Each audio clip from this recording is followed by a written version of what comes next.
იმ ღამეს სცენის გადაღების საყურებლად შეკრებილ უსაქმურ მამაკაცებს შორის იდგა ბეისბოლის ვარსკვლავი ჯოდი მაჯოც.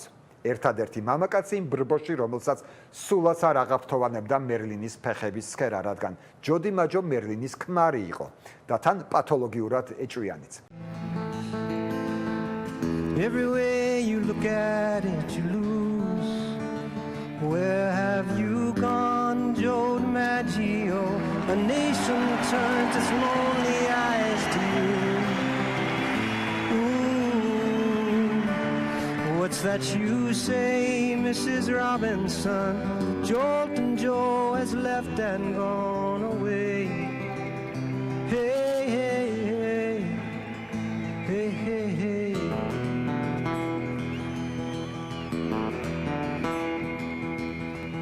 ხოდა იდგა ჯო ამ მამაკაცების გარემოცვაში და ისმენდა უხამს კომენტარებს საკუთარი ცოლის მიმართ.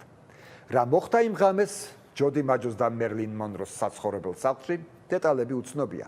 თუმცა რთული გამოსაცნობიც არ არის. ამ სცენის გადაღებიდან 2 კვირის შემდეგ მერლინ მონრომ განქორწინება მოითხოვა.